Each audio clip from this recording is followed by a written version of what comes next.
Hello, everybody. Welcome to our June edition of Everything in Moderation debates. Today, we have a very interesting debate. Our debate for June is John Locke versus Karl Marx.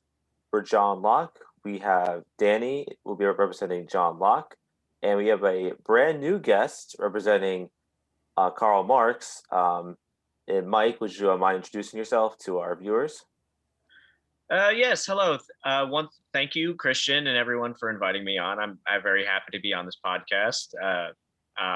My name is Mike. I am, let's see, a political hobbyist, I guess, and a self-committed communist and Marxist, have you will. So I'm here, willing to argue in favor of Marxist ideals, in a debate setting. So. Sounds Okay, good. nice. Well, we're very happy to have you on, and we're glad you're contributing to our show, and we'll really look forward to what you bring forward to the table. So Yeah, for happy to um join in. yeah, so for those who don't know how our debates work, so pretty much each debater will have about like a few minutes to cover their opening topic, their opening argument, and then I'll ask a series of questions, and then or towards the end they'll give like an ending statement. And for this time around, we're doing a new thing where some of the viewers will ask some questions, which will be like in a 5 minute segment. So for our viewers, feel free to type some questions in our chat, and or even ask some questions wherever you can. So without further ado, we'll start the debate, and we'll start with Danny for opening statements. Okay, so hi, I'm Danny. However, I'm actually John Locke. I'm going to pretend to be John Locke as best as I can.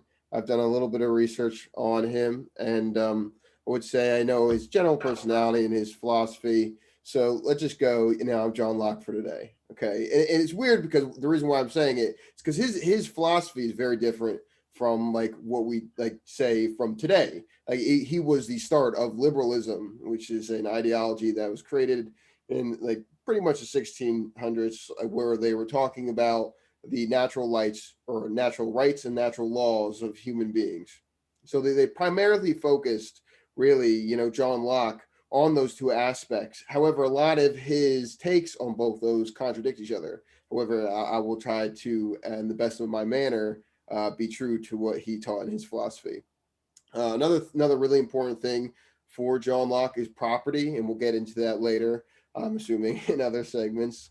But he was definitely a very interesting philosopher at that time, and he really influenced, in about 100 years later, why England like stopped doing slavery, because the entire movement at the time and Enlightenment really taught like how like people really are the producers of their own willpower, and like they really taught a libertarian, like straight up, like not even like Milton Friedman type in America, but just straight up libertarian approach to government and a lot of aspects. So I'm excited to talk about those.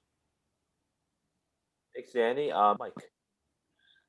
Well, I guess to counteract Dan, I guess I will be Karl Marx for the day. Karl Marx is someone who I've studied for a while. I'm my career is not a politician. I sort of dabble in politics as a hobby. So I'm going to do my best at defending Karl Marx's positions on such as private property, and I know Karl Marx was famous for his theory on capitalism and critique of capitalism.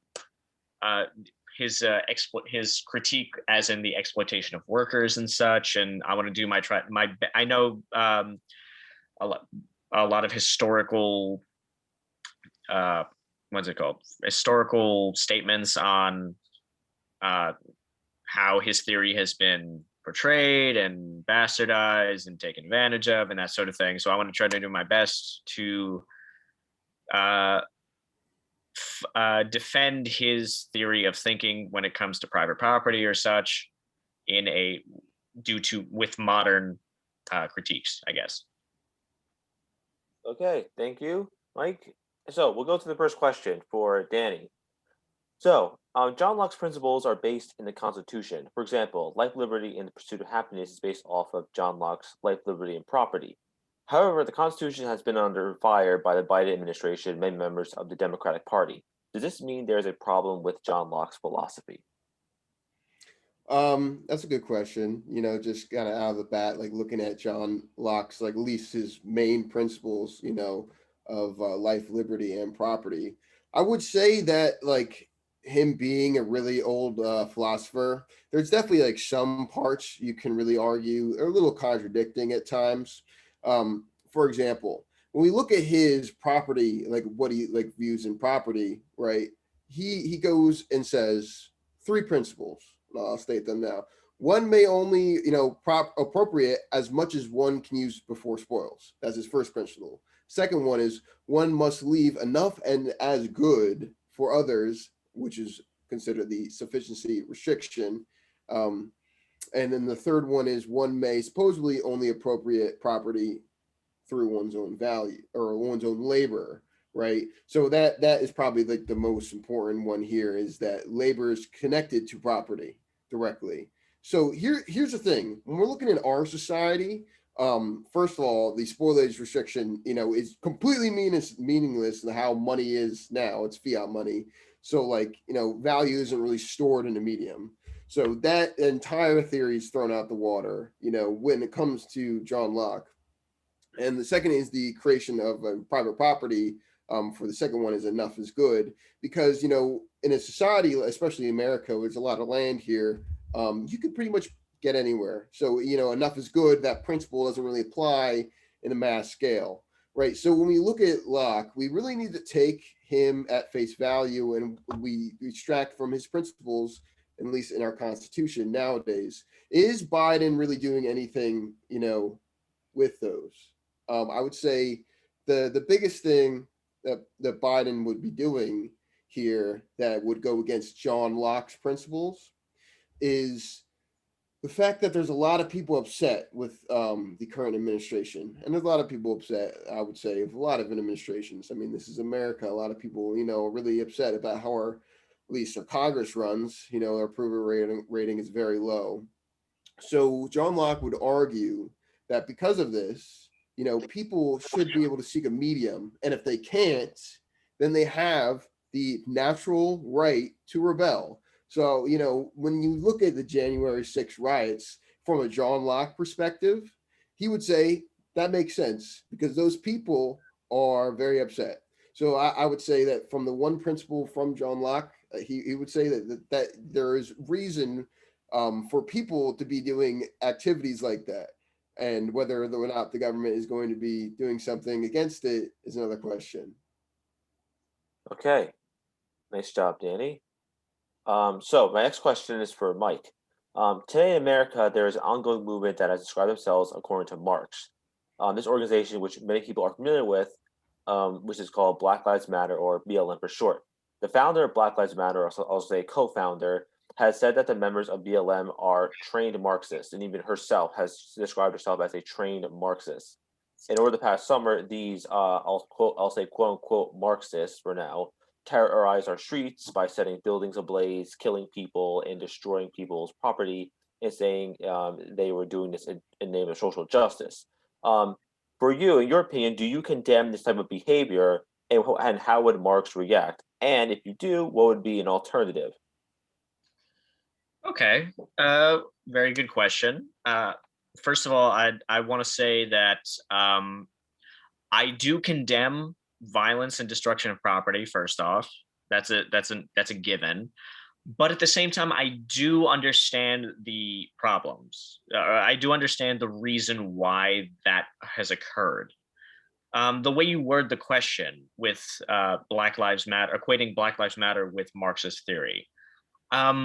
I think that's sort of I don't know, a weighted question in a sense, because Black Lives Matter is not a Marxist organization by default. There are Marxists in Black Lives Matter, but Black Lives Matter is not a Marxist organization.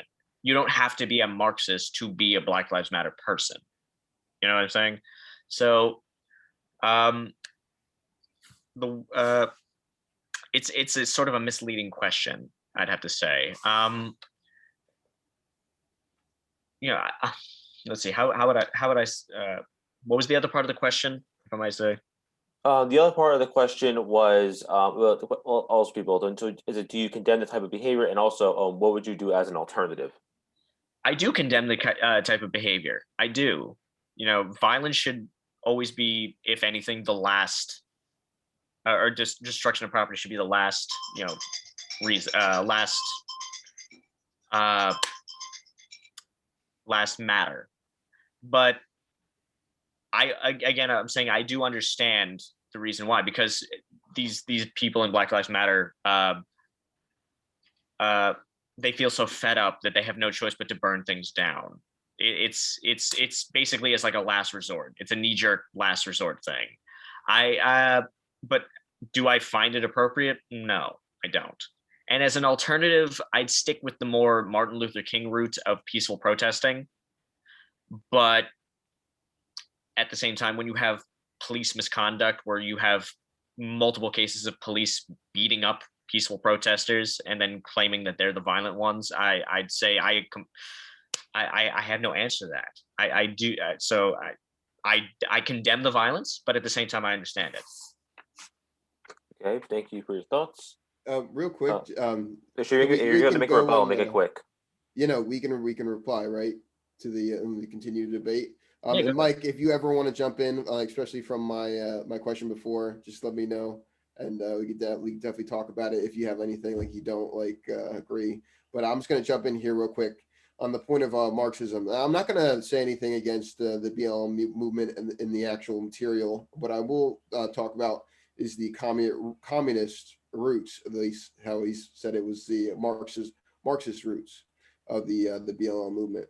Now, I do definitely recognize that 2 out of the 3 leaders of the BLM movement are not self-proclaimed, at least Marxist, but the third, Patrice Cullors, is, at least she stated in an interview before, and I'll read this now, and I'll show you where I'm gonna get to this point. I'm gonna try to make it material. She said, or I think it's she, we do have an ideological frame. Me, myself, Alicia, in particular, our trained organizers, we are trained Marxists. We are super versed on sort of ideological theories. And I think that we really try to do this to build a movement that can be utilized by many, many Black folks. So the reason why we're getting to this point is that within the movement, and movements can grow, of course. I mean, when we look at in history, movements have grown into actual city states. One example that I like to bring up on the show way too much is Catalonia, Spain, where they literally grew into a movement that took over state. I'm not saying that that's ever going to happen with BLM. However, will say that movements, they can definitely grow to that point. Now, here's where I'll cut to the chase. So they stated that, we disrupt the Western prescribed nuclear family structure requirement by supporting each other as extended families, villages that collectively care for one another, especially our children, to the degree that mothers, parents, and children are comfortable. So in that family structure, that is, when we look at that, it's kind of like a commune, in a little bit. So does that resonate with anything that I just said? Do you think that they could build into such structure? I'm just wondering, do you think that they can actually become a Marxist commune from the BLM movement, or do you really think it's just about the material and getting Black lives at a point of equity? Well, if you're saying a form of Marxist commune type coming from straight from BLM, I don't think so, because BLM is not about a commune. That has more to do with systematic racism within society. That has nothing to do with building a commune. It's them addressing problems with the police and government and systematic issues that make them second-class citizens. I know we have the Equal Rights Act and everything like that, but systematic racism is still a problem. I mean all these riots that occurred over the last summer from the death of Derek Chauvin and all that, or from the death of George Floyd. I'm sorry, Derek Chauvin was the cop who murdered George Floyd. So again, asking me if there's a commune that can be built in the Black Lives Matter movement, I do not think so. I think those are two different things. Those are two different things. Okay. Okay. So we're going to move on to to new questions now. We actually have some questions in the audience that I want to address. So we have two, both from the same person. So this is for Danny from Eric. So this is for Danny. Would John Locke have supported BLM violence? Well, it's interesting that you say that. Depends. So I'm sorry to cut you off real quick, but would BLM all? I'm sorry. Would John Locke have also supported the January 6th violence? That's also a counter question to that. If you're going to hold the rebuttals until Danny answers this question. So John Locke would identify any kind of revolution. Like I'll even give you what he says right here about that, because I made sure to put that down. So people can revolt against their government for 3 reasons. If the rule of law is ignored, if the representatives of the people are prevented from assembling, if the mechanisms of election are altered without popular consent, or if the people are handed over to a foreign power. So the third requirement, according to the January 6th, the general thought of why it became a big thing was because there was, they thought meddling in election. I'm not going to say that, there was ever any meddling in the election, because there's really no proof for it. However, if you really want to believe in that, fine, straight up. There is a reason in John Locke's theory that they would go and have that. So if, in me being John Locke, I would say, yes, that makes complete sense. On the other hand, we talk about BLM. Is there a reason for BLM to do this? Well, answer those questions. Is there natural law and rights being aggressively taken from them to the point where they should revolt? Because that's what John Locke says for any human being. That's why 100 years after, slavery really ended in England, because of this Enlightenment movement. They really taught how people have just born rights, and those rights being followed by duties.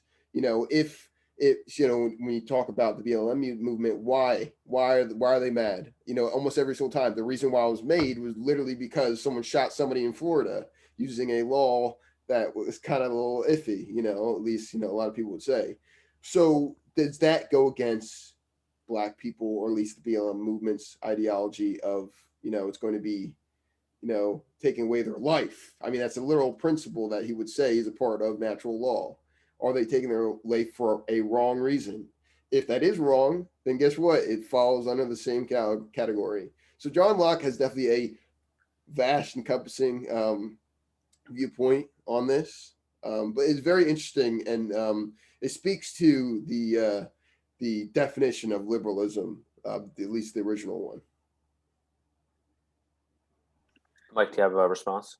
Well, yeah. Well, okay. So in terms of John Locke's philosophy, would he be? It's because at one point slavery was legal, if I may ask. Slavery was legal at one point. So would John Locke say it's wrong to revolt against that because it was legal at one point? So no, that's a very good question, because during when John Locke lived, slavery was legal. Completely. So you see a lot of contradictions within his philosophy when it comes to property. So inherently, when you read his philosophy, he 100% does not recognize Black people at the time as anything but. That literally, because it's been that far. However, his ideas, when applied today, when we were like, okay, Black people are people. I mean, I don't know why that was so hard to think about then, but when you apply it today, it's a different story. That's easy for you to say in 2021, but if this was 16 whatever when John Locke wrote his philosophy, you probably would not be saying, oh, Black people are people. No, definitely not. But here's the thing. We don't take John Locke at face value, because a lot of his theories, are back within the time. He was restricted, a lot of people would say, when they look at his philosophy, he was restricted by his system. However, when you apply it universally, it still matters and it still works for everybody. So if you apply this concept to, you know, black people today, you could make a general argument why they would be okay to revolt. However, you really need to apply natural law and rights to every single citizen of the United States.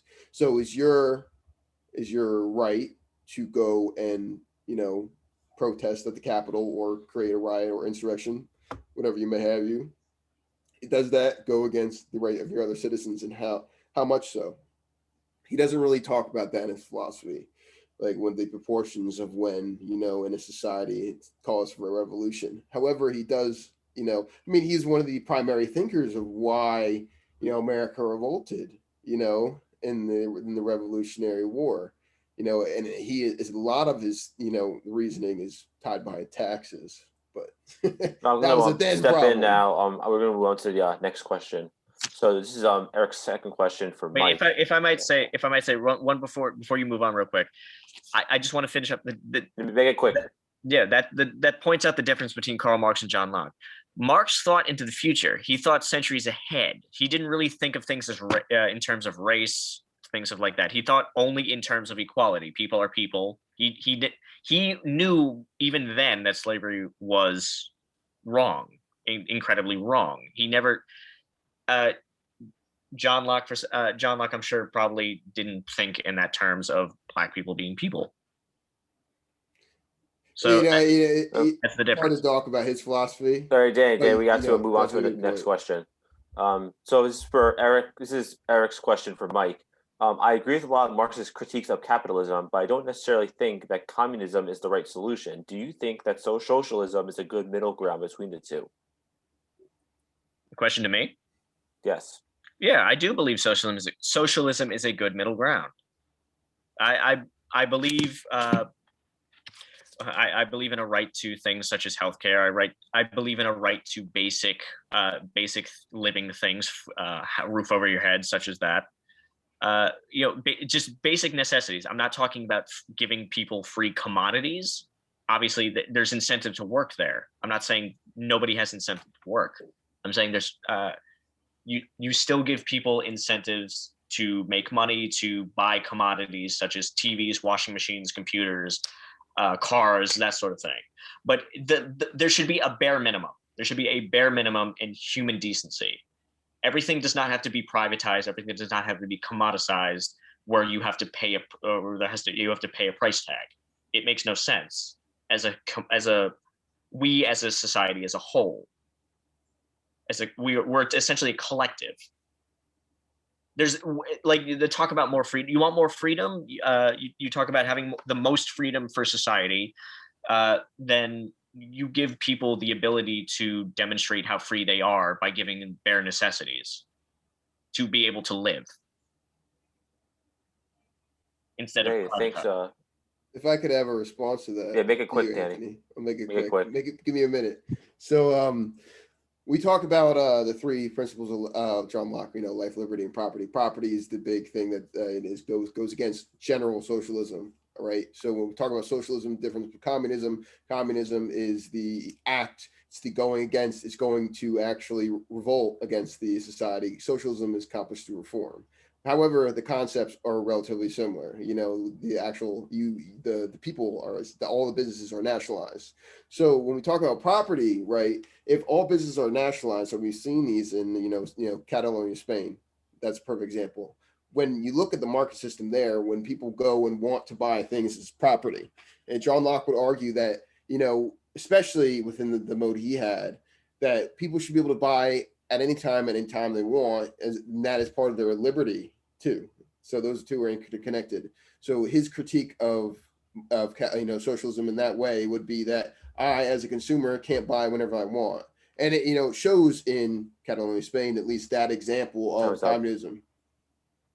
Okay. All right. So now we're gonna go back to the questions on my sheet. So this question is for both of you.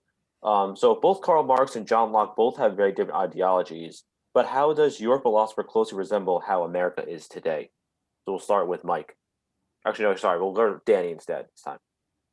Okay.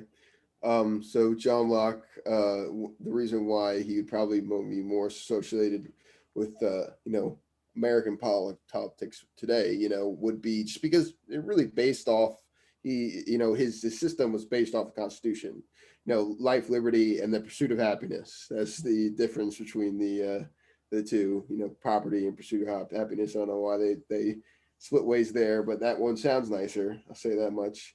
But it is more closely related to there because he definitely, part of his theory, especially if, property, really said something to unbridled capitalism. And when I mean that, it's like it's unregulated because there was no real concept of globalization back then. So when they look at businesses and they say, why not, make businesses like humongous at this point? Because, it is, the 1600s and businesses aren't like huge transnational things. I mean, of course, there are trade markets that are, but it's not the same. A lot of businesses usually operate within themselves. So the point I'm getting here is America, it definitely resembles his theory. However, there's a lot of things that nowadays will go against it. America has changed a lot from when he even like touched the Constitution. So from that change, you could definitely see where John Locke would protest, especially with some of the measures that were created around the 1800s, or I would say like probably 1900s in America, especially the laws. It would definitely not make a lot of sense to him, especially the ones surrounding filibuster, because how he views the nature of law within the representatives of the government. He would not like anything that goes against a simple majority, to be completely frank. There's a lot of parts of America as today he would be completely against. However, I would say that between Marx and John Locke's philosophy, it definitely makes sense that America is more closely related to America, his philosophy. Yeah, thanks. We'll go to Mike now. Oh, well, I'd say in favor of Marx. Marx, we have, let's see, America closely resembles Marx theory today in terms of socialism, with such things as like a strong social safety net. I mean, think about when the Great Depression happened. We have the creation of the minimum wage. We have Medicare. We have Medicaid. We have we have public roads. Our taxes go to pay public roads. Our taxes go to pay the police. They go to pay the fire stations. We have all these things, these socialistic things that are actually quite popular. Medicare and Medicaid are two of the most popular policies in America, where to the point where people are willing to fight and die for that if you try to even repeal or take money away from that.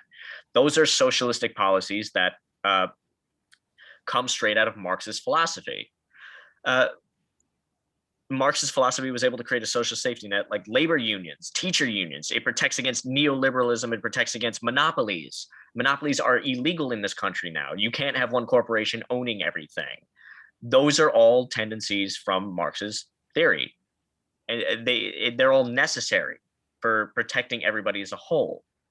If you try to scale back these things at all, you would see society erupt into chaos. Okay, thank you, Mike. So, all right, so this will be the last question before we go into closing statements. This is a question is also going to be for both of you. Both Karl Marx and John Locke both have different stances when it comes to property. In the Communist Manifesto, Karl Marx states, the theory of the communists may be summed up in the single sentence, abolition of private property. On the other side, John Locke is quoted as saying, government has no other end but the preservation of property. So first, you guys both have different questions for this. So for Danny, is it government's job to regulate people's property? Okay, that's a good question when it comes to Locke, because regulation under Locke's theory is very, very complicated. So when John Locke talks about any type of regulation, he immediately draws the connection between natural law and natural rights.